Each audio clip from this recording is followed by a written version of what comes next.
श्रीमद् भागवत महापुराण तृतीय स्कंद 22वां अध्याय देवते के साथ कंधर्व प्रजापति का विवाह। श्री मैत्रेय जी कहते हैं, विदुर जी, इस प्रकार जब कंधर्व जी ने मनु जी के समस्त गुणों और कर्मों की श्रेष्ठता का वर्णन किया तो उन्होंने मुनि से कुछ सकुचाकर कहा, वेद मूर्ति भगवान ब्रह्मा ने अपने वेदमय विग्रह की रक्षा के लिए तप विद्या और योग से संपन्न विषयों में अनायास ये आप ब्राह्मणों को अपने मुख से प्रकट किया है। फिर उन सहस्त्र चरणों वाले विराट पुरुष ने आप लोगों की रक्षा के लिए ही सहस्त्र भुजाओं से हम क्षत्रियों को उत्पन्न किया। इस प्रकार ब्राह्मण उनके हृदय और क्षत्रिय शरीर कहलाते हैं। अतः एक ही शरीर से संबंध होने के कारण अपनी एक दूसरे की रक्षा करने वाले ब्राह्मण और क्षत्रिय की श्री वास्तव में श्री हरि रक्षा करते हैं। आपके दर्शन मात्र से ही मेरे संदेह दूर हो गए, क्योंकि आपने मेरी प्रशंसा के मित्र से स्वयं ही प्रजा पालन करने की इच्छा वाले राजा के धर्मों का बड़े प्रेम से निरूपण किया है। मेरे भाग्योदय से ही आपने मुझे राजधर्मों की शिक्षा देकर मुझ पर अनुग्रह किया है।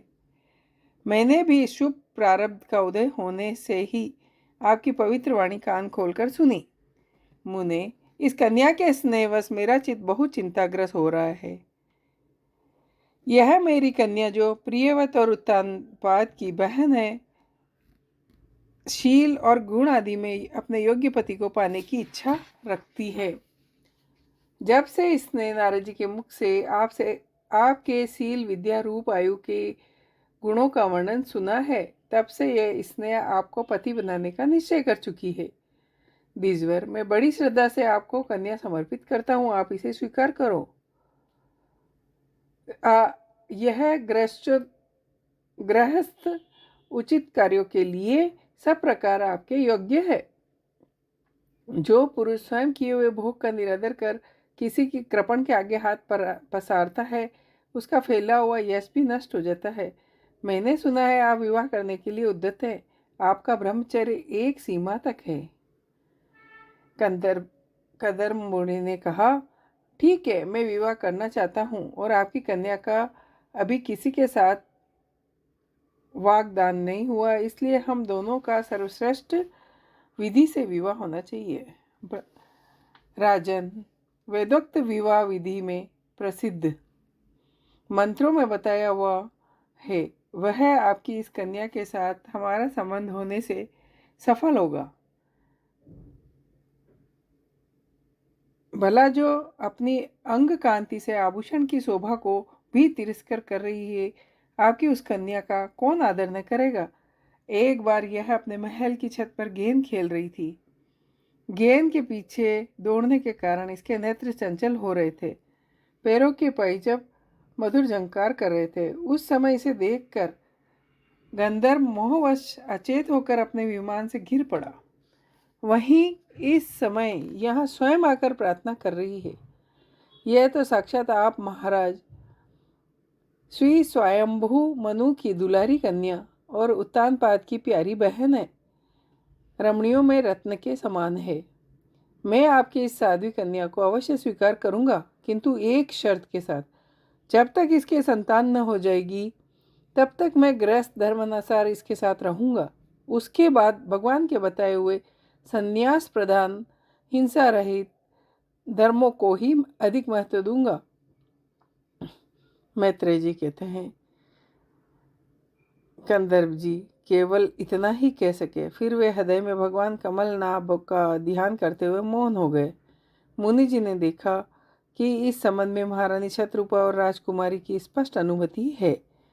महारानी शत्रुपा ने भी बेटी और दामाद को बड़े प्रेम पूर्वक बहुमूल्य वस्त्र आभूषण दहेज में दिए। इस प्रकार सुयोग्य वर को अपनी कन्या देकर महाराज मनु निश्चिंत हो चले।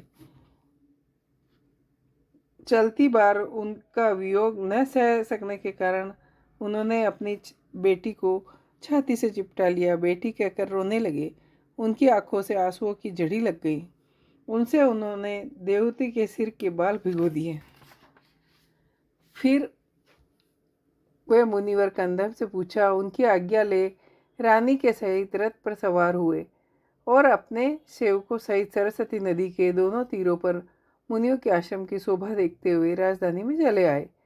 जब ब्रह्मवर्त की प्रजा को समाचार मिला कि उसके स्वामी आ रहे हैं, तब वह अत्यंत आनंदित होकर स्तुति गीत गाजे बाजे के साथ अगवानी करने के लिए राजधानी से बाहर आई। सब प्रकार की संपदाओं से युक्त नगरी मनुजी की राजधानी थी। जहाँ पृथ्वी को रसातल ले आने के पश्चात शरीर कपाते समय श्री वराह भगवान के रोम जड़कर गिरे थे, वे रोम ही निरंतर हरे भरे रहने वाले कुश और काश हुए, जिनके द्वारा मुनियों ने यज्ञ में विघ्न डालने वाले दैत्यों का तिरस्कार कर भगवान यज्ञ पुरुष के यज्ञ द्वारा आराधना की। महाराज मनु ने भी वराह भगवान से भूमि रूप निवास प्राप्त होने पर इसी स्थान में कुश और काश की चटाई बिछाकर यज्ञ भगवान की पूजा की। जिस बहिस्मतिपुरी में मनुजी निवास करते थे, उसमें पहुंचकर अपने त्रिताप नाशक भवन में प्रवेश किया। वहां अपनी भार्या और संतति के सहित वे धर्म, अर्थ और मोक्ष के अनुकूल भोगों को भोगने लगे। वे इच्छा अनुसार भोगों का निर्माण करने में कुशल थे। भगवान विष्णु की कथाओं का श्रवण, ध्यान, रचना करते रहने के कारण उनके मनंतर को व्यतीत करने वाले क्षण कभी व्यर्थ नहीं जाते थे। इस प्रकार अपनी जागृत तीनों अवस्था या तीनों गुणों को अभिभूत करके उन्होंने भगवान वासुदेव की कथा प्रसंग में अपने मनंतर के 71 चतुर्युग पूरे कर दिए। व्यास नंदन विदुर जी, जो पुरुष श्री हरि के आश्रित रहता है, उसे शारीरिक, मानसिक, दैविक, मानुषिक या भौतिक दुख किस प्रकार कष्ट पहुंचा सकते हैं। मनु जी निरंतर समस्त प्राणियों के हित में लगे रहते थे। मुनियों के पूछने पर उन्होंने मनुष्यों के तथा समस्त वर्ण और आश्रमों के अनेक प्रकार के मंगलमय धर्मों का वर्णन किया। जगत के सर्वप्रथम सम्राट महाराज मनु वास्तव में कीर्तन के योग्य थे। यह मैंने उनके अद्भुत चरित्र का वर्णन किया। अब उनकी कन्या देवहूति का प्रभाव सुनो। इति श्रीमद्भागवत महापुराणे पारमहंसाय संहिताय तृतीय स्कंद 22वां अध्याय। जय हो।